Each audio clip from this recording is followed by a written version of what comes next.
Today we are going to worship the Adi Shakti, and the reflection of Adi Shakti within you is the Kundalini. We can say this is the worship of the Adi Shakti and Adi Kundalini. If you understand that all this, whatever is created on this universe and in many universes, is the work of the Adi Shakti. Now, many people believe that there is one God. It's true. There is one God, God Almighty. But He has His own powers which He can embody into someone and can get His own manifestation expressed. So first of all, He did was to create the power of Adi Shakti. When it was created, then there was a sound. The sound that we call as Om, Logos, or anything you call it, by the primordial sound. And these three powers came out of that sound is A, U and Ma, Om. The Adi Shakti is the one who embodies the desire of God Almighty. The desire of God Almighty comes out of His compassion and for His own expression, for His own manifestation, for His own reflection. I would say that He must be tired of loneliness, so He must have thought of creating a partner who will manifest His desires. Thus, the power of God Almighty separated from Him and formed an embodiment of His compassion, His desire to create. They say in Sanskrit they use the word Chid Vilas, is the enjoyment of the Adi Shakti. Chid is, as you know, is Chitta, is attention. The attention has its own joy.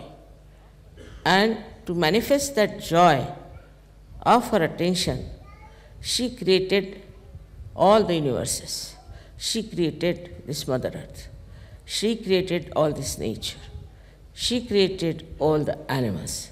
She created all the human beings, and she created all the Sajogis. This is how the whole creation has worked out. At this juncture, one may ask that why did she not straightforward create human beings? That was the idea of God Almighty. Just to create human beings without telling them anything, something better animals than the rest of the animals. But Adi Shakti, being the mother, she had her own way of expression that she thought she must create the mirrors for God Almighty to see His face, to see His image, to see His character. And that's how this long range of evolution took place. This evolution had to work out this way because they had to know from where they come. We must know that we come from nature. Even nature should know it comes from the Mother Earth. And Mother Earth herself has her own Kundalini. And she too is not just a dead earth, but she knows, she thinks, she understands, and she regulates. You can see in the nature how every tree has got its own limitations, how every fruit is produced in a particular tree, how it happens, what works out, this kind of regulation. If this Mother Earth was moving with a higher speed than what it is today, we would not have been born even. Would have been less speed, it would not have worked out. See the whole plan that was made. It's a beautiful plan that the Mother Earth has to move around the sun in such a manner that different seasons are created. That's why the power, the Param Chaitanya, which is the power of the Adi Shakti, is also called as Ritambhara Pragya. This is the power that does all the living work, all the organization, all the creation.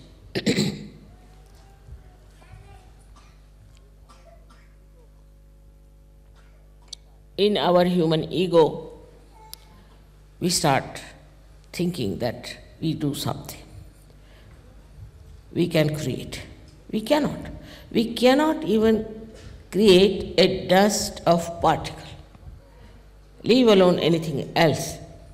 Whatever is created, out of that we may combine, we can put together and create something. But if you see that this whole thing is nothing but beyond our any power, we cannot create anything.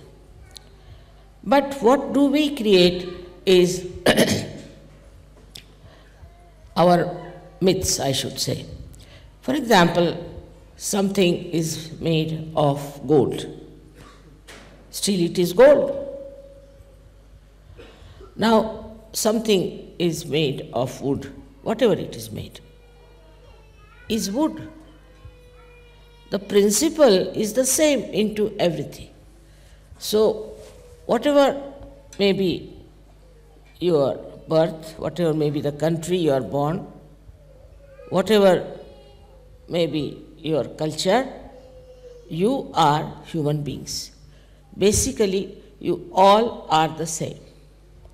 You laugh the same, you smile the same, also you cry the same way.